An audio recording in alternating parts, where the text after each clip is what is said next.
Welcome into the Inquirer podcast. Jeremy Werner, Joey Wagner. We're here in West Lafayette at Ross-Ade Stadium after Purdue emphatically pummels Illinois 44-19. Close game in the first half. Illinois makes mistakes but finds a way to stay in the 16-13.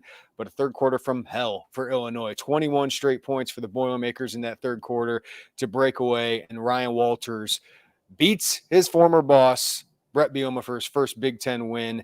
And it's a late touchdown, under 2 minutes left.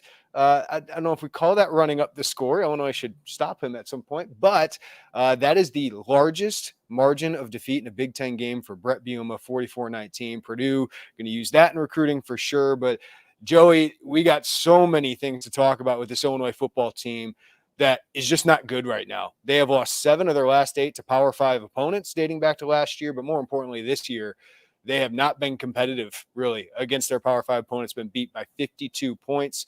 So many self-inflicted wounds, penalties, turnovers, missed plays, missed blocks, poor pass protection. I'm just going to open it to you. What do you think is the most interesting thing, or what do you want to talk about? I think the thing that stands out to me is the way this happened overshadows who it happened against. And maybe not for everybody. I understand there are some people who are still frustrated by Ryan Walters and that whole deal, but this against any team is unacceptable, right? Like a 44-19 game doesn't matter. No one asked Brett Bielema about Ryan Walters because the story wasn't losing to Ryan Walters. The story was there are a lot of things wrong with your football team right now, most notably on the offensive side of the ball. And I didn't know that driving over here this morning that the bigger story would be, wow, there seems to be it's kind of a mess right now for Illinois football, and it wasn't Bielema versus Walters, Walters versus Bielema. That's not what I had on my bingo board, Jeremy. Yeah, and Illinois defense had shown signs of life. I mean, I don't know if the defense is all the blame here, but you still gave up 44 points. You still got beat in the trenches, and Purdue was better in the trenches than Illinois. And we've said that about basically every Power 5 team so far this Plus season. Toledo. You're right. And that was supposed to be the strength of the team. Brett Bielema talked a lot about offensive identity. We'll get into that because what Brett Bielema said after the game, I don't think that's going to be a comfortable offensive staff meeting tomorrow. But this team has no identity. This team is playing just bad ball. Like that's Jay Lehman's term. Penalties, 9 for 83. This is everything Brett Bielema talks about: penalties, turnovers, mental errors, execution. Brett Bielema, in his time here, it's always been competitive games, Joey. Like, they're always competitive games except for Wisconsin. This was not competitive. Kansas was not competitive. Penn State was competitive for a little bit, but your offense never really gave you a chance to be competitive. This team has not been competitive against Power 5 teams and had to eke out a couple Group of 5 wins, albeit Toledo's a good team, but Illinois needs to play better than that. The expectations are risen, and they did not dampen any of those expectations coming into the year. This looks like the other iterations of other coaches. This does not look like a Brett Bielema, tough, smart, dependable team that doesn't make mistakes, finds a way to compete in games and has a chance to win because they don't do the things that lose games. This team does all the things that lose games.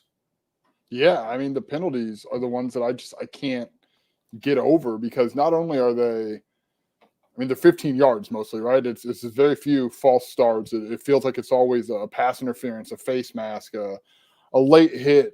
You can argue if that was a late hit on Tats. That's what it was called, right? And it's 15-yard penalties. And Brett Bielema mentioned you throw a 15-yard penalty on a drive, you're probably like the numbers aren't very good. They don't bear that out very well. It's the third downs and plays were extended because of those penalties.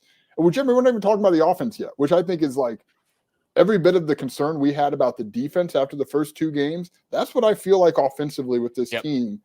And you mentioned the identity. Let's just dive into it because you mentioned the identity. Right now, to me, the identity feels like they're thinking, can we string enough together to get a couple first downs? It doesn't feel like they're trying outside of the first drive that they're trying to accomplish. Like, I don't know what they're trying to accomplish beyond just hoping and praying that you can do enough to move the chains. Yeah, outside of Isaiah Williams, we'll get into Caden Fagan here a little bit. And Luke Altmaier is just constantly under pressure right now. And he made mistakes. Obviously, that strip sack can't happen. He's got to take better care of the ball, get the ball out. But he's under constant pressure. And Kevin Kane and Ryan Walters knew this offensive line was not good. They saw blood. And this offensive line group, which we expected to be a strength, is bad right now.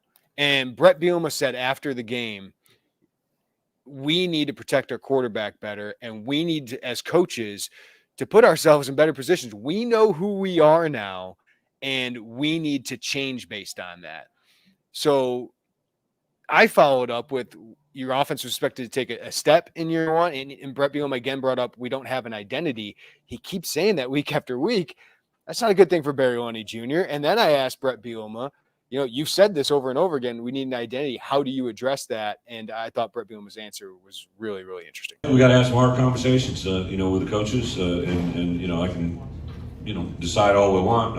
I've tried to put it in their hands, but I think as a head coach, I got to decide what our identity is and force it that way. And I know that we're, obviously short a little bit in certain positions, but I like our wide receiver core. I like our running back core. I like the tight ends where they're at. We got to give our quarterback a chance. I think what we can do is look at what we're doing offensive line-wise, what we're asking those guys to do, and I know what we want to do, but sometimes you got to make the decision, is it something we ask our guys to do, and if they can't do it, do we eliminate it and find another option? Because obviously the one that we're trying to use isn't working. So, yeah, you're probably not very comfortable if you're Barry Loney right now. And I do think it's time for Brett Bielema to have those uncomfortable conversations with Barry Loney, because what does Barry want to be? A lot of 11 personnel mixed with some 12 personnel. But I just don't think Illinois has the offensive line to not have more tight ends in the game, Joey, to help protect, to help establish the run game. And I don't think you have the receivers right now to play three receivers on the field at one point right now. So they got to have huge conversations this week and make those changes we thought they did on defense, both in Ryan Walters' first year and Aaron Henry. Those conversations need to happen on offense now. Yeah, and I also think you need to determine what you're asking Luke Altmaier to do. And I think for as much as we talked about his arm, he's shown that it is a good arm. These long developing routes to set up these big explosive plays, which has been a point of emphasis. We've asked about it seemingly for weeks. You don't have the offensive line to let those things set up. So do you circle back to a more Tommy DeVito-esque, get the ball out quick, run those RPOs, quick shots, let guys like Isaiah Williams, Pat Bryant, is it a Malik Elzey, a Hank Beatty, Kenari Wilcher, make some of those moves after the catch? We haven't seen that. So I think it's everything, right? They're not run blocking particularly well. They're not protecting Luke Altmaier. I know there's a lot of discussion about the right tackle, all fair.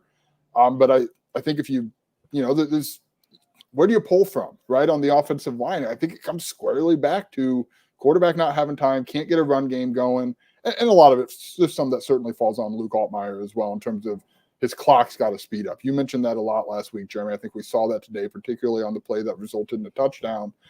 It's tenfold, man. It's not just the offensive line, but that's a big part of it. Yeah, and it's what Brett Bielema's always had good, and it's not good right now. And I think you can look back and be like, man, this staff went all of the offseason thinking Zy Chrysler would be the answer at right tackle. Zy got hurt, was on a cart leaving the game. It didn't look good, so we'll get an update on him, I'm sure, on Monday. But you might even lose a piece of what you thought was your best five. But, man, the fact that they thought Zy Chrysler would be their best five, now they didn't get to see it a lot in practice because he was out the whole spring. He was out for half of training camp. But that looks like a misfire, a misevaluation of this staff. And so far, Barry Loney Jr. able to move the ball last week against a group of five opponent. The turnovers against Penn State, I didn't think were on him for the most part. He didn't drop the ball that Pat Bryant had squarely in his hands. He didn't overthrow Henry Boyer. Yeah, he didn't overthrow Henry Boyer. So there were some things that were there. Like if those two plays happen, if they connect, Altmaier makes the throw to Boyer and Bryant hauls it in, we might be thinking differently. But, man, it's just they cannot protect the quarterback right now. And it just feels like you can't keep dropping back in those long drop backs. And Luke Altmaier's got to understand, I got to get the ball out quicker. But, man, I feel for him because he's constantly under duress. But the other thing is they keep getting down. They keep getting down. Like they even got a 3-0 lead today. Luke Altmaier coughs up the ball. They go down and led for 10-6. And that was the last lead they had in this game. This team is not built to do that. So that's both on the offense and the defense there. But offensively, they just have not been able to establish. They were expected to take another leap in year two with Barry. He sounded very confident about that. That is not happening. No, my project for this week, probably tomorrow before the press conferences Monday, is go back because it feels to me like that first drive, the scripted drive, they're able to go, they're able to move. And then from drive 2 through the end of the first half, it feels largely like a stall out. And I need to go back and look at those numbers because there's just a lot of lulls offensively. There's a lot of 3 and outs, and the defense goes back out there. And the defense isn't perfect. The turnover or the penalties, I mean, the way those extend drives, you cannot have those. But, man, it just feels like they're trotting out there time over because the offense is 3 and out or a turnover. And there's just no – I don't feel like at any point, correct me, Jeremy, if maybe you've seen something differently, that I felt like the offense has had like multi-drive momentum building. I just don't feel like I've seen that from this team this year, and that's problematic. Yeah. Defensively, Joey, they just can't get off the field. It's the penalty. The penalties on third down. Now, I know there was a questionable pass interference, but these penalties on third down keep happening, and then just not able to get consistent pressure. This defensive front has not been as good as we expected them to be. Like that. That's what it's coming down. Like this defensive front, like Johnny Newton has good plays. Keith Randolph has some good plays. The outside linebacker is non-existent today. I know they played a little less today, but when they rotate their second group of defensive linemen in, it's a bad group for Illinois, Big Ten wise. Like it's just not a group that holds up very well. So the depth isn't there. The impact players are not making there. Like Charlie Bowen was brought in to help the pass rush. Illinois has 7 sacks in 5 games. That's not enough. It's not enough. You're not getting enough pressure right now. And today, I thought the run defense really struggled. The fact that Purdue, which doesn't have a great offensive line, was able to run for almost 200 yards against Illinois. That's a concern moving forward. Yeah, I mean, this is Tyrone Tracy. I think you wrote it, Jeremy, a career high 112. Devin Mockabee 67. It was a 189, and that's with Hudson Card losing 20 on sacks. I mean, it's not the trenches that we thought coming into the season were going to be strengths of this team just haven't played out that way. There's been flashes. I think Johnny Newton was very, very disruptive on that first drive. And to me, it's the outside linebackers. That was supposed to be the group, right? That it's time. Take your step forward, Seth Coleman, build on a really good freshman year, Gabe Backus group. And that's not coming to fruition. And you're starting, I mean, you're not getting enough pressure on quarterbacks, Jeremy.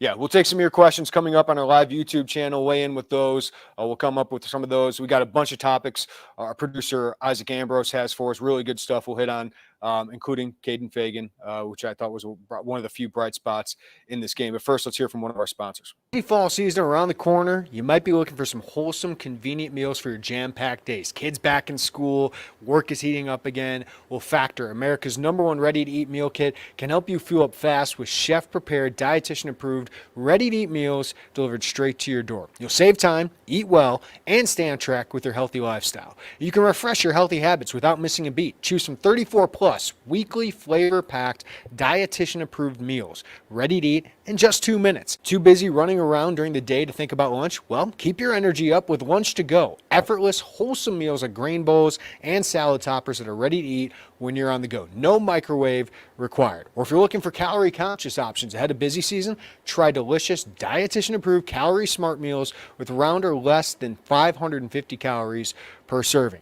Or if you need an extra boost to support your wellness goals and feel your best for the rest of summer and the start of fall, try Protein Plus meals, my favorite, with 30 grams of protein or more per serving. So this August, get Factor and enjoy eating well without the hassle. Simply choose your meals and enjoy fresh, flavor-packed meals delivered to your door. Ready in just 2 minutes, no prep, no mess. So head to factormeals.com/Illini50 and use code Illini50 to get 50% off. That's code Illini50 at factormeals.com/Illini50 to get 50% off.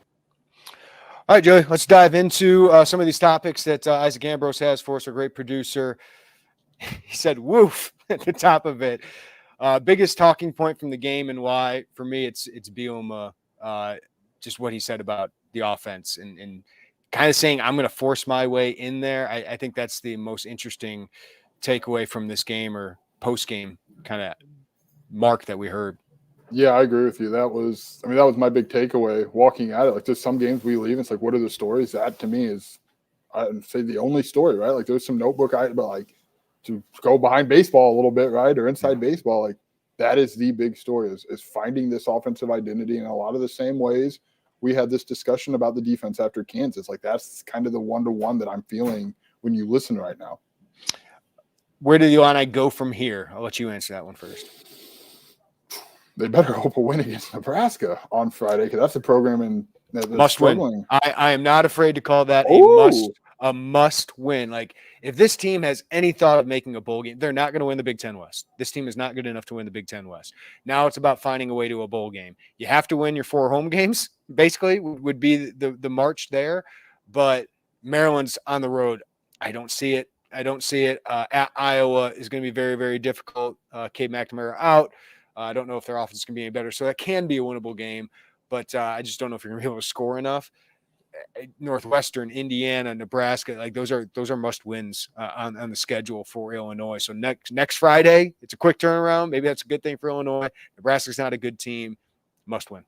Yeah, and where they go from here, I think, is try to find that offensive identity. I believe, and we'll get into it, it's probably 12 personnel, and you try to run the ball more effectively, Caden Fagan.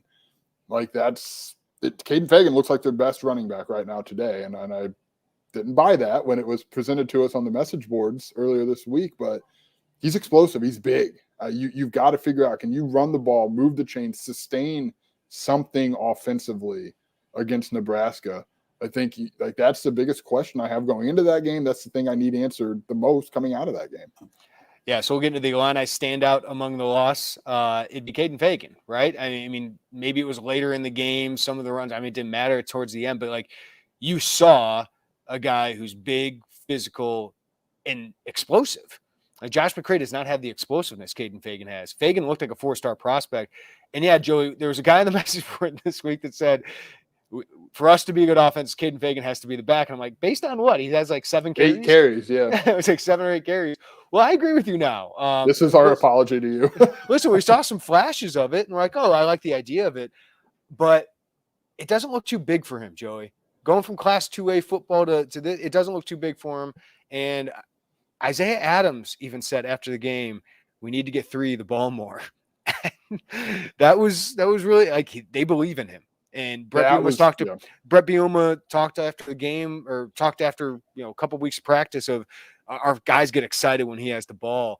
I think the offensive players are looking for something to believe in. I think they think Luke can do it when he's got protection.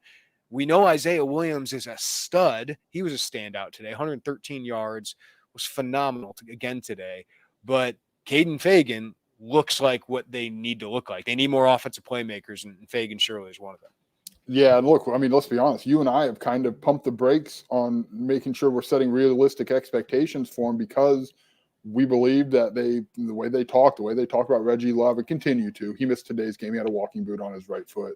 The way they talked about Josh McCray bouncing back, seems clear to me that Fagan is just forcing their hand. The way he runs very, very hard. He falls forward, like just little things that we're talking about.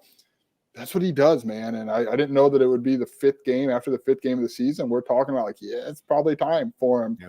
But it certainly is. I'm going to start with this defensive side. What can the defense do to adjust from this? I'm going to go with Joe. They need to be more aggressive. They need to be more aggressive with their pressure packages. I saw kind of the tale of 2 different play callers today, to be honest with you. Ryan Walters is really good at his job.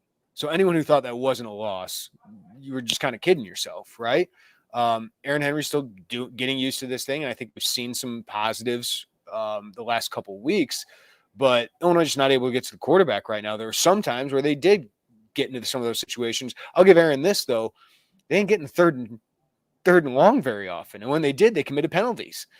But, man, this defensive front has to create more pressure, because I just don't think your secondary is good enough to give a quarterback 5 to 6 seconds of, sitting in the pocket. So I think they got to be more aggressive and inside on that. And I think that's what some of the good things I saw against Penn State and last week. I think they got to get back to that. But that also means you got to stop the run a little bit better on 1st and 2nd down.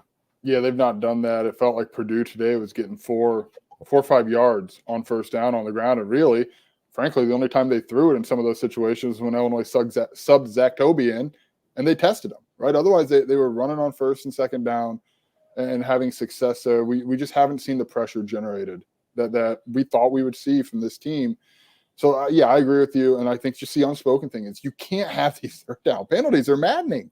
Yeah. They're maddening. You think they get off the field, and it's, at that point you're talking field position for the offense too, right? And it's just It just hasn't manifested itself that way. And some of them have been judgment call penalties, right? The Taz Nicholson, that first one, they called it a late hit. Brett Bielema said what we thought maybe they would go for targeting. I mean, late hit didn't make the most sense. Pass interference on him and Nicario Harper, like those are tough calls. And what do you do there? I don't know, but it's just they come up at really, really inopportune times. Play that created the momentum shift. For me, it's the Luke Altmaier strip sack, fumble in the end zone. Purdue recovers it because you got a defensive stop before that, right? That's the first one. The second one is the Pat Bryant. If he would have hauled that in and got a touchdown, it's a completely different game. You can throw the Henry Boyer one in there, but like for me, that shifted the game. And Illinois wasn't able to score on that drive. They punt. Purdue gets the ball, they score, and it's like lights out. And then I thought that Pat Bryant just took the air out of that offense, I think, because the play was there. The throw was made. Got to haul it in.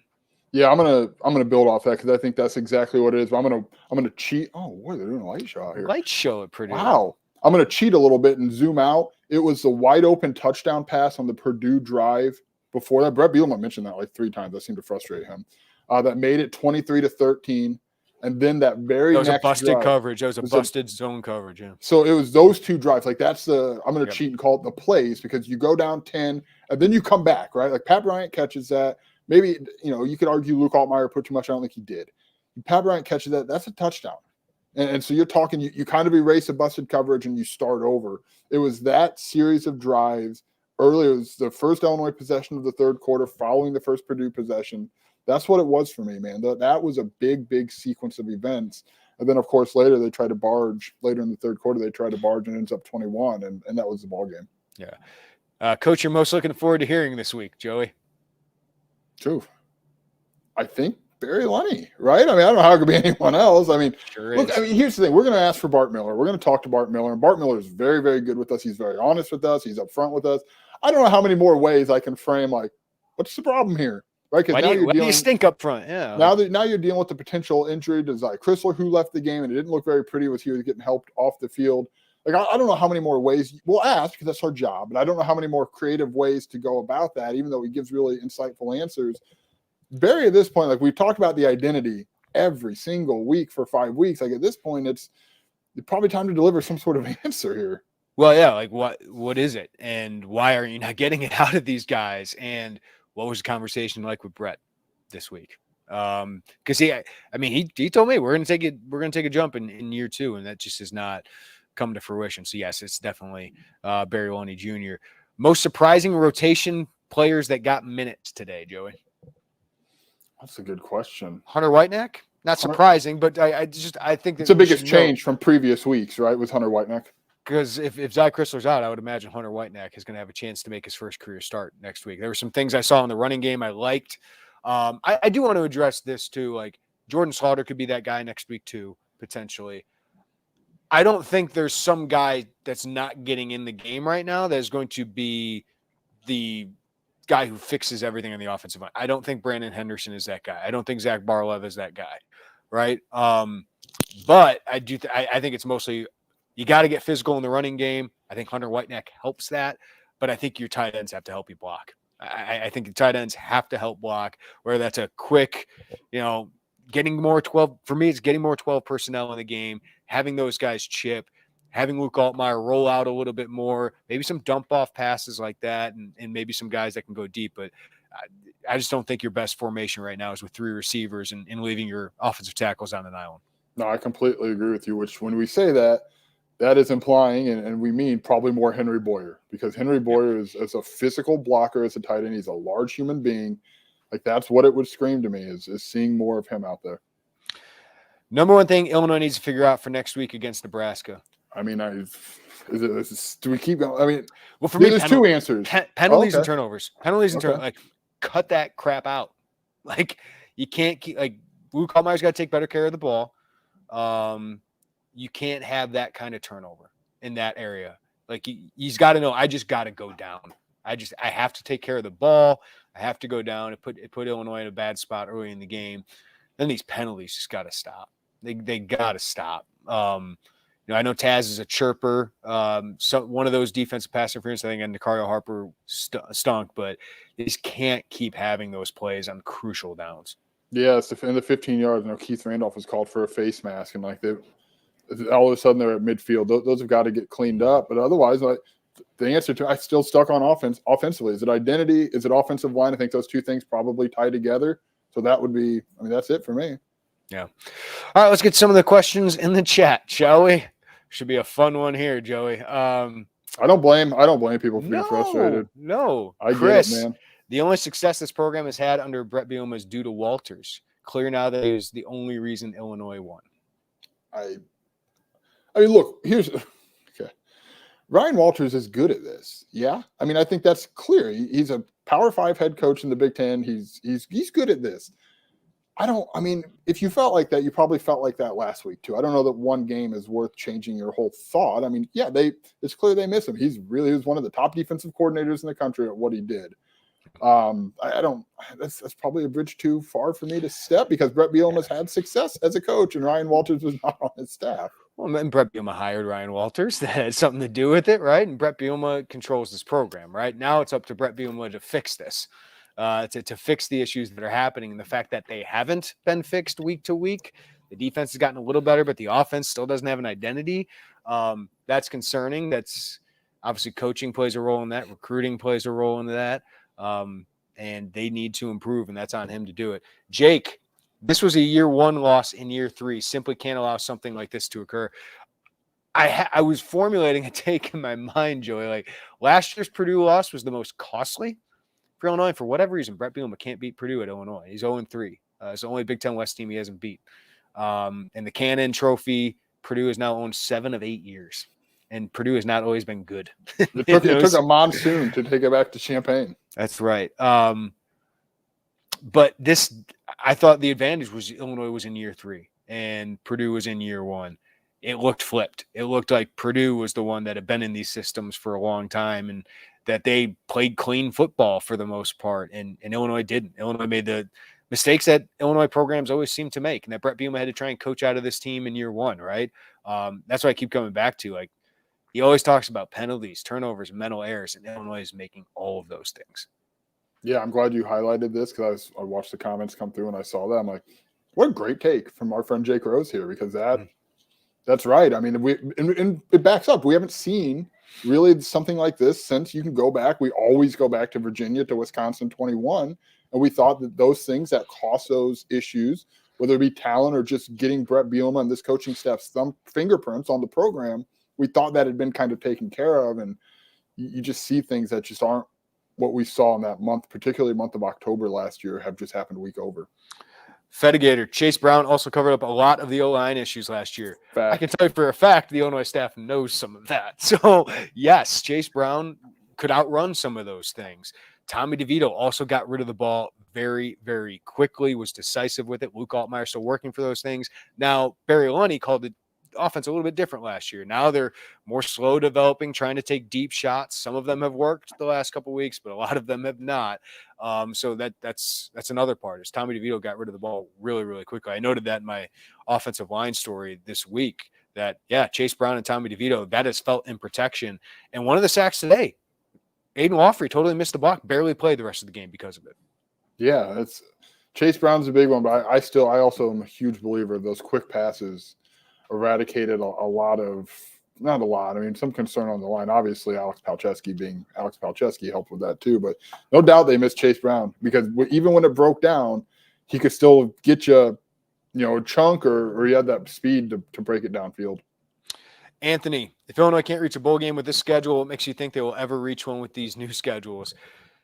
Yeah. The good thing is you get Purdue and Northwestern always on your schedule, but you can't beat Purdue. That seems to be a problem. No, this schedule is soft the rest of the way. Like the early part of the schedule was difficult. Even playing at Purdue, it's a road game. It's difficult, but that's not living up to the standard of what this team we expected them to be or what Brett Bielema thought this team would be. So that's why next week is a must win. Like if you're talking bowl game, you got to beat a bad Nebraska team, and Nebraska is bad. Yeah, and to Anthony's point, next thing you know, Washington, Oregon, USC are all coming to town, and It's tough, man. It's tough. And Got to recruit better. Got to recruit better that's too. right. That's 100% right. And you probably need to portal better. Well, and getting to that point, St. Dominic. What's up, Dom? I said last week 4 stars matter. Brett did very little in the transfer portal last year. Brett has to get into the portal seriously this offseason. McCray cannot play over Fagan ever again. Listen, I think McCray's going to be a part of this, and I think he can be, but Fagan has that burst. I agree that they have to be more aggressive in the portal. I've mentioned this before. I think in my last recruiting lounge I did. I do think this year, when you use Johnny Newton, Keith Randolph, Isaiah Adams, Julian Pearl, 4 of your best players. I know Adams has struggled at right tackle. You have to go get talent. You have to develop it too. And I think that's going to be important the rest of the year. But Brett Bielema did not take over the greatest roster. His first recruiting class had not the most 4-star guys, right? I don't know if they had any. And they need to keep upping the ante in recruiting, because to the last point with Anthony, the Big Ten only gets harder and harder and more talented and more talented.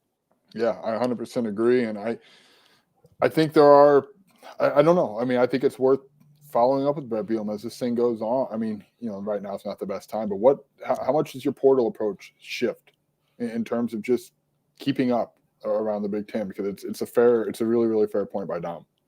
Fedigators, the old saying goes, bad offensive lines don't travel. We may not win another road game. Love these post-game shows. Thanks for the support, Fedigator. I'm donating $4 there for $5. Appreciate it. Yeah, might get appreciate it. Yeah, appreciate it.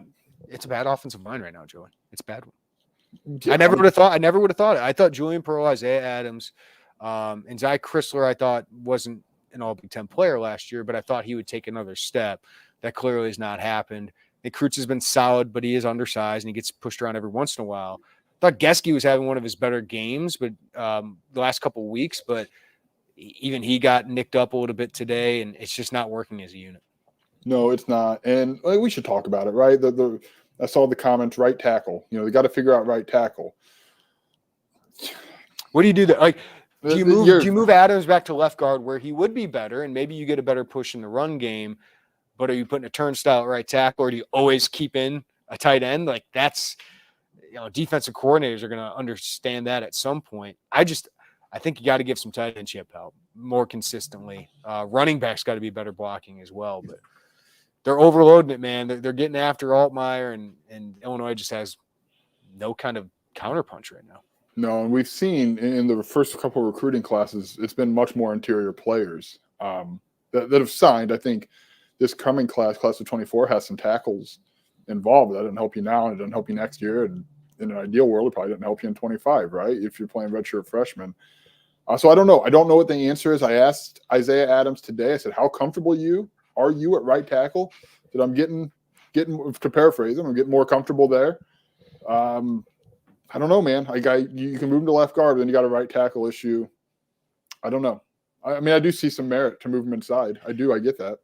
It's just, what are you going to have at right tackle then? And then, and then at some point, I still don't believe rotating your offensive line every 3 games is exactly a recipe for success either. Yeah, it's desperation time though, so we'll see what they come up with. Chris, did Jeremy finally stop making excuses for Lenny? Listen, I always talk to people who know football better than me about this, and I thought Barry Lenny had a pretty good week last week. Again, group of 5 defense, and I just thought the penalties, the turnovers hurt him. This week, the game plan wasn't all that good, but it started out good. Luke Altmaier with that 49-yard keeper, and you're like, that's something, and then it went away. Yeah. And again, they just keep getting behind like this, and this team is not built to do that with the offensive line the way it is. I just don't think the receivers, Brett Bielema said he loves his receiver group. I really like Isaiah Williams. I don't know right now with Pat Bryant struggling way more than we thought he would. Casey Washington, love the kid, just not the talent of getting separation that you need. And that's another question. Do you start playing Malik Elzy more, even though mistakes are going to come with it? But I think at some point you got to see that guy more, because you want that kid here long term, right? Plus, there's just talent there. And I think, I don't know what's happening in practice, all of that. I don't know if he's consistent enough. I think he had a drop late in the game. I don't really care, but there's talent there. And you're going to deal with some of the drops. You're going to deal with maybe some of the inconsistency, but you do need some playmakers right now. And you don't have enough of them right now. Yeah, and it's something we wondered about coming into it, I thought Pat Bryant was going to take a bigger step this year. Yeah. I mean, I think it's who's your sixth wide receiver? Who's your fifth? Ashton Holland's your sixth receiver. But it's So right now, obviously with they don't the trust starting- those guys in a lot of the playbook right now. Yeah, and I understand. Like, if you hear that, you think 5 or 6 wide receivers really digging down, but like it's just a reasonable rotation to run. So you got your first string Hank Beatty, and then who do you have reliable that you feel comfortable putting out there? I don't know that that's been answered for us. I think you're starting to see it emerge in places, but I don't know that it's consistently been answered. Yeah, and I've seen a lot of comments about the shotgun snaps, 4th and short, or any kind of short. I agree with that. Or if you're going to do shotgun, like get that pistol and have one of your running backs running downhill. You got to get downhill there, but I just don't know if they trust the interior offensive line enough. You got a small center, you got 2 younger guards. I just don't know if they trust it. Not picking up a yard on 4th and 1 with the barge was, I mean, that was kind of like embarrassing. a telling thing. Yeah. Yeah. See some calls for John Paddock. Just one person's just standing on that hill. I've seen multiple posts. I guess it's only one person. But yeah, I don't think that's the answer. I'm sure it is not. I mean, John Paddock, like a nice guy. I mean, I don't know that he comes in and fixes your offense tomorrow. Yeah. Anything else you want to hit on here, Joey, before we get out of here? We got to get some food. We But do. This is a completely embarrassing. I don't know, but it's just like completely disappointing loss because this team is not what it was billed to be. It was not what I was led to believe it was. We don't get to watch practice, so it's harder to think that. But all the expectations that Brett Bielema talked about with this team, that the coaches talked about, the players talked about, it has not showed up on the field. No, it really hasn't. And I'm trying, like, you're saying that, and I was trying to think, like, people would have been more mad to lose this game by 3 points. Like, they would have been mad because it would have been a close game. It would have kept them in the 4th, and, whatever the case is. But I don't know that any of us had a 44-19 game, like, thinking that was going to happen. I think there's like a sense, I guess the best way I can put it, and I'm trying to figure out my words as I just babble here. Like, It was jarring. That was a jarring loss. That is the best way I can, like, not expected, very surprising. A loss wouldn't have been wholly surprising. Losing 44-19 was very, very surprising. I started this thought and I didn't finish it. The most, I guess, impactful loss of the Brett Bielema era was to Purdue last year because you would have went to the Big Ten championship game. This one felt like the most stinging loss. Because you didn't expect anything in 21, right? Well, in 22, like when you lost to Purdue, right? Like you had a chance to get to the Big Ten championship game, but this felt like the most stinging because of who you lost it to, the way you lost it, and the expectations you've had this season, and you just have not looked like a bowl team, let alone a Big Ten West contender. Like that's out the door now. This is just, it felt stinging because it feels like at this moment in time, and it can always change, right? If you beat Nebraska, you start to get going, you win a couple games here. I think Maryland's going to be very difficult, so I'm not going to call that one. But it can change, but it just feels like this is what so many follow-up Illinois seasons have been after the breakthrough. And for Illinois fans and for that program or people who are supporters of the program, I think that's why today was so stinging because it was like validation that this team isn't as good as we thought it was going to be and that it might not. Like the bowl path is in peril now, let alone like you're not competing for the Big Ten West. That's why this one I think is really stinging because 3 Power 5 losses in a row by double digits and you're just not a clean football team and you're not doing the things that have made you so competitive the last 2 years. Yeah, I would put Michigan State last year up there. If that's another one you win and you probably go to Indy, and that team was dealing with suspensions. They weren't a very good team. That one stung too, but this has got a little bit probably the added because you thought, this was a part of the schedule. FAU, Purdue was 1-3 coming into this game. You get Nebraska, doesn't look very good right now. Like that was, I thought they'd be 5-2 after Nebraska. Or no, 4-2, 4-2. And I mean, they're not, right? That's obvious. They lost. So that Tom has the word demoralizing. Yeah, that's probably it. That locker room looked demoralizing. At least the 4 guys we talked to. That looked like it was a demoralizing loss for those guys. And that's why this is where the coaching staff makes their money, right? Because as we're seeing, Iowa's not very good tonight. I don't know if that's a very good team, but they usually don't beat themselves. They just don't score enough points. So can Illinois score enough points against teams like that? I don't know. But this is where the coaching staff needs to make its money, where Brett Bielema does, where Barry Loney's got to figure this out. Aaron Henry's crew's got to be more consistent. They got to the defense has shown some signs, Joey, but it's not as good as I thought it was going to be. So I think on that side of the ball, got to get more pressure. Charlie Bowen, Terrence Jameson, you got to get more pressure from those guys, and Aaron Henry calling it. And maybe you're leaving your DBs a little bit worse off there, but gosh, I love being the aggressive defense. I saw that from Purdue. I didn't see that from Illinois today. Yeah, you'd want to make Nebraska. I think this was the start of the season. It's just their backup quarterback. You'd like to make some throws under pressure. If you do it, you tip your hat. Hudson Card looked fine. I mean, I don't know, man. Yeah, you got to dial something up and let your DBs figure it out back there and make these quarterbacks really uncomfortable. All right, that'll do. Thank you to everybody who's on our live YouTube channel. Thanks for the couple people donated to get their questions answered. We'll do that the rest of the time as well if you guys want to do that. We really appreciate that support. And we'll have plenty at Illini Inquirer. I'll be writing about the offense and what Brett Bielema had to say about it, what the players had to say about it. Joey will have plenty from the players and coaches as well. And where they go from here, tomorrow I watched the film, Joey. It could be one of the uglier experiences of the season so far. And then we'll have Jay Lehman on the podcast on Monday to break it all down and what he saw. So for Joey Wagner, I'm Jeremy Werner. Thank you all for watching on the YouTube channel. Hit the like button on the way out. Subscribe to us. Hit the notifications bell. Thank you all of you watching or listening on the podcast as well. Follow us. Give us a rating and review as well. And we'll have plenty more at Illini Inquirer. We'll talk to you guys next time right here on the Illini Inquirer podcast.